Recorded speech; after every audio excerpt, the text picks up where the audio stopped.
Hello friends, welcome to my YouTube channel. आज के इस वीडियो में हम आचार्य रामचंद्र शुक्ल द्वारा हिंदी साहित्य का इतिहास पुस्तक के एमसीक्यूज़ के प्रश्नों को देखेंगे।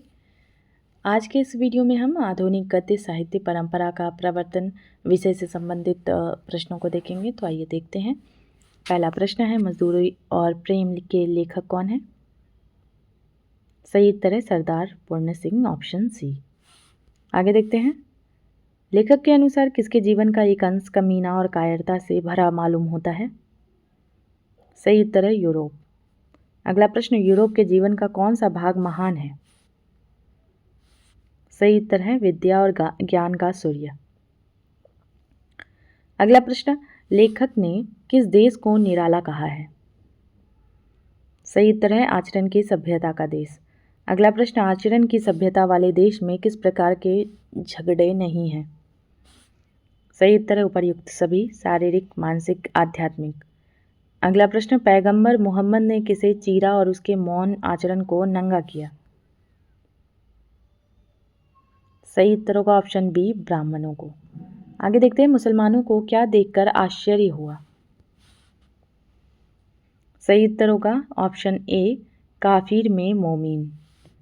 अगला प्रश्न, किसने अपने हाथ में से ईसा के शब्दों को पड़े फेंक कर उसकी आत्मा के दर्शन कराए? सही उत्तर है शिव। अगला प्रश्न, जीवन के अरण्य में किन्हें मजदूरी, हल, कुदाल चलाने की सलाह दी गई? सही उत्तर है उपर्युक्त सभी, पादरी और मौलवी, पंडित और साधु, सन्यासी।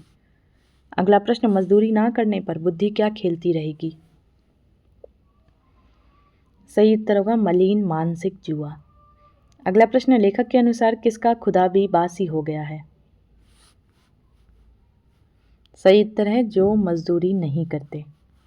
अगला प्रश्न, मजदूरी और प्रेम किस प्रकार का निबंध है? सही उत्तर है भावात्मक। अगला प्रश्न, बाबू गुलाब राय की शैक्षिक योग्यता क्या थी?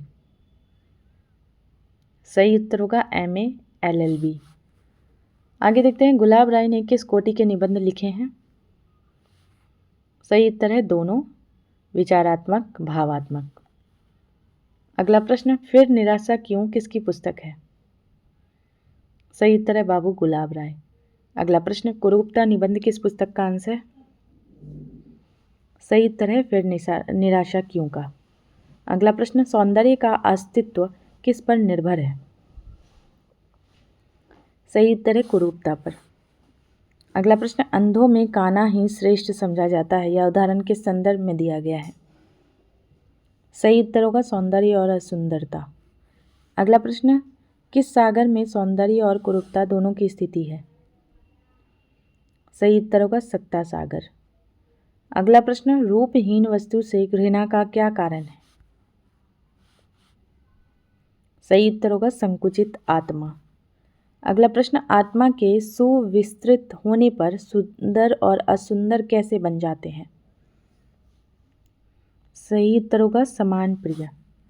अगला प्रश्न, माता अपने पुत्र को क्या नहीं कहती? सही उत्तर होगा कुरूपवान। अगला प्रश्न, लेखक के अनुसार माता अपने पुत्र में क्या देखती है? सही उत्तर है अपने आप को। अगला प्रश्न, गुलाब राय के निबंधों की शैली के बारे में शुक्ल जी ने क्या कहा है? सही उत्तर है समाज शैली। अगला प्रश्न, समालोचना का मुख्य उद्देश्य क्या समझा जाता रहा है? सही उत्तर होगा गुण दोष विवेचन। अगला प्रश्न, संस्कृत साहित्य में समालोचना का पुराना ढंग क्या था? सही उत्तर है लक्षण ग्रंथों में उदाहरण देना। अगला प्रश्न, उत्कृष्ट रचनाओं को किसके उदाहरण के रूप में दिया जाता था? सही उत्तर है रस, अलंकार आदि के। अगला प्रश्न, उपमा कालिदासस्य सूक्ति किस कवि की विशेषता बताती है? सही उत्तर है कालिदास। अगला प्रश्न, अर्थ गौरव के लिए कौन प्रसिद्ध है? सही उत्तर है भारवी। अगला प्रश्न, पद लालित्यम के लिए कौन सा ग्रंथ माना जाता है? सही उत्तर है नैषध। अगला प्रश्न, किस कवि में तीनों गुण उपमा, अर्थ गौरव, पद लालित्य माने गए हैं? सही उत्तर है माघ। अगला प्रश्न, स्वतंत्र विषय के रूप में समालोचना का विकास कहाँ हुआ?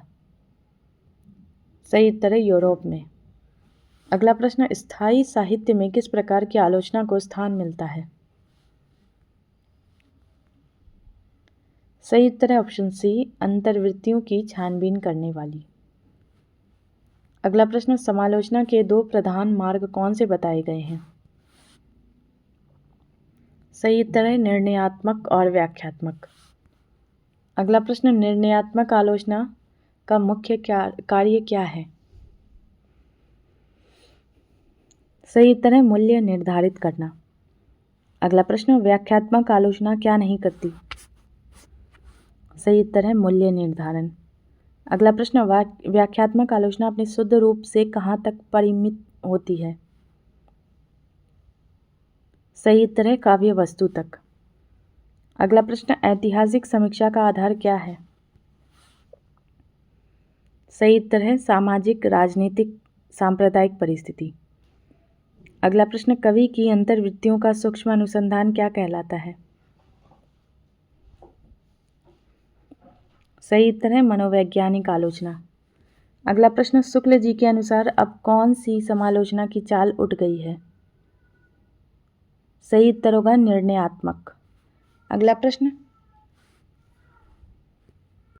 प्रश्न, कवियों की श्रेणी बांधना और उन्हें नंबर देना अब क्या समझा जाता है? सही उत्तर है बेहुदा बात। अगला प्रश्न, हिंदी साहित्य में समालोचना पहले किस रूप में प्रकट हुई? सही उत्तर होगा गुण दोष दर्शन। अगला प्रश्न, लेखों के रूप में समालोचना का सूत्रपात किसके समय में हुआ? सही उत्तर है बाबू हरिश्चंद्र। अगला प्रश्न, पुस्तकों की विस्तृत समालोचना किस पत्रिका में शुरू हुई? सही उत्तर है आनंद कादंबनी। अगला प्रश्न, आनंद कादंबनी के संपादक कौन थे? सही उत्तर है बद्री नारायण चौधरी प्रेमगन। अगला प्रश्न, संयोगिता स्वयंवर नाटक की आलोचना किसने की थी? सही उत्तर है प्रेमगन ने। अगला प्रश्न, संयोगिता स्वयंवर नाटक के लेखक कौन थे? सही उत्तर है लाला श्रीनिवास दास। अगला प्रश्न, गुण दोष दिखाने के लिए पहली पुस्तक कौन सी थी? सही उत्तर है हिंदी कालिदास की आलोचना। अगला प्रश्न, हिंदी कालिदास की आलोचना के लेखक कौन हैं? सही उत्तर होगा इसका महावीर प्रसाद द्विवेदी। आगे देखते हैं द्विवेदी जी ने किसकी अनुवादित पुस्तकों की आलोचना की थी? सही उत्तर है लाला सीताराम। अगला प्रश्न, द्विवेदी जी की आलोचना किस कमी के कारण केवल भाषा तक सीमित रही? सही उत्तर है वह नाटकों के अनुवाद थे। अगला प्रश्न, द्विवेदी जी की आलोचना में किस बात की कमी थी? सही उत्तर होगा ऑप्शन बी, उसमें केवल दोष थे, गुण नहीं। अगला प्रश्न, विक्रमांक देवचरित चर्चा और नैषध चरित चर्चा कैसी पुस्तकें हैं? सही उत्तर है विशेषता परिचायक समीक्षा। अगला प्रश्न, द्विवेदी जी की समीक्षाओं में किसका संग्रह मिलता है? सही उत्तर है विद्वानों के मतों का। अगला प्रश्न, कालिदास की निरंकुशता पुस्तक में क्या इकट्ठा किया गया है? सही उत्तर होगा भाषा और व्याकरण के व्यतिक्रम दोष। अगला प्रश्न, शुक्ल जी के अनुसार द्विवेदी जी की आलोचनात्मक पुस्तकें क्या हैं? सही उत्तर है एक मोहल्ले की बात दूसरे तक पहुंचाना। अगला प्रश्न, द्विवेदी जी ने हिंदी साहित्य का सबसे बड़ा उपकार क्या किया? सही उत्तर है भाषा का परिमार्जन शुद्धिकरण करके। अगला प्रश्न, द्विवेदी जी के उदय से पहले भाषा कैसी थी? सही उत्तर है अव्यवस्थित और व्याकरण विरुद्ध। अगला प्रश्न, द्विवेदी जी के प्रभाव से कौन सावधान हो गए? सही उत्तर है लेखक। अगला प्रश्न, मिश्र बंधु विनोद कैसा ग्रंथ है? सही उत्तर है इतिवृत्त संग्रह, कवियों का परिचय। आगे देखते हैं हिंदी नवरत्न के लेखक कौन हैं? सही उत्तर है मिश्र बंधु। अगला प्रश्न, हिंदी नवरत्न में किस कवि को हिंदी का सबसे बड़ा कवि बताया गया है? सही उत्तर है देव। अगला प्रश्न, मिश्र बंधुओं ने समालोचना के क्षेत्र में कौन सा जरूरी काम किया? सही उत्तर है पुराने कवियों को समालोचना के लिए सामने लाए। अगला प्रश्न, हिंदी के रीति ग्रंथों के अभ्यास से जिसका सम्यक ज्ञान नहीं हो सकता? सही उत्तर है रस लक्षणा व्यंजना। अगला प्रश्न, आधुनिक शैली की समालोचना के लिए क्या अपेक्षित है?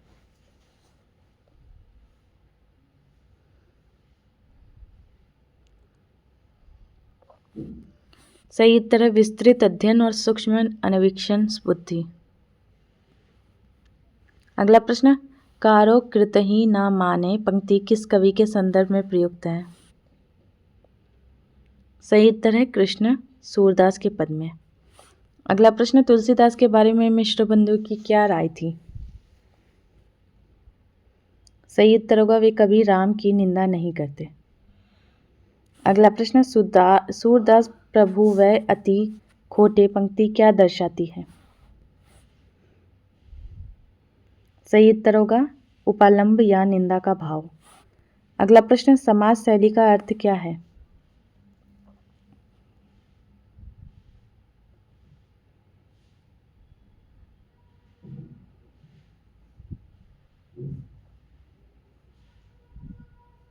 सही उत्तर है थोड़े शब्दों में बहुत कुछ कहना। अगला प्रश्न, आचार्य शुक्ल को किस बात का खेद है? सही उत्तर होगा समाज शैली में विचारात्मक निबंध लिखने वाले लेखक कम मिले। अगला प्रश्न, मर्मग्राहिणी प्रज्ञा का अर्थ क्या है? सही उत्तर होगा अर्थ के मर्म को समझने वाली बुद्धि। अगला प्रश्न, व्यतिपात या व्यतिक्रम शब्द का प्रयोग द्विवेदी जी ने किसके लिए किया? सही उत्तर होगा व्याकरण की गलतियों के लिए। अगला प्रश्न, काव्य सिद्धांत निरूपण में से स्वतंत्र विषय कहाँ बना? सही उत्तर है ऑप्शन सी यूरोप में। अगला प्रश्न, शुक्ल जी के अनुसार किसी कवि की विशेषताओं का दर्शन कराने वाली पुस्तक कैसी होती है? सही उत्तर है स्थायी साहित्य में स्थान पाने वाली। अगला प्रश्न, इंडक्टिव क्रिटिसिज्म व्याख्यात्मक आलोचना की विशेषता क्या है? सही उत्तर होगा यह अंगों की विशेषताओं को ढूंढती है। अगला प्रश्न, साहित्य मीमांसा पुराने समय में उत्कृष्ट पदों को किस रूप में रखते थे? सही उत्तर होगा रस अलंकार के उदाहरण हेतु। अगला प्रश्न, निर्गतासु नावाकस्य कालिदासस्य सूक्तिषु श्लोक किसकी प्रशंसा में है? सही उत्तर है कालिदास। आगे देखते हैं द्विवेदी जी की समीक्षा पद्धति को शुक्ल जी ने क्या नाम दिया? सही उत्तर होगा विशेषता परिचायक। अगला प्रश्न, आचरण की सभ्यता में कौन सा शब्द आचरण के साथ जुड़ा है? सही उत्तर है सभ्यता। अगला प्रश्न, बाबू गुलाब राय के अनुसार सुंदर वस्तु में हम क्या देखते हैं? सही उत्तर होगा अपने आदर्शों की झलक। अगला प्रश्न, सारे मुसलमानों को आश्चर्य हुआ यहाँ किस पैगंबर की बात हो रही है? सही उत्तर है मोहम्मद। अगला प्रश्न, मजदूरी और प्रेम के अनुसार पादरी और मौलवी का ध्यान कैसा हो गया? सही उत्तर होगा बासी।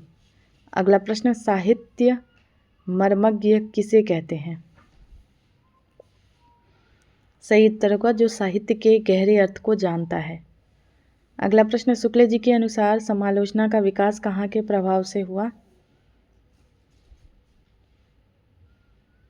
सही उत्तर है यूरोप। अगला प्रश्न, द्विवेदी जी की आलोचना का केंद्र मुख्य रूप से क्या था?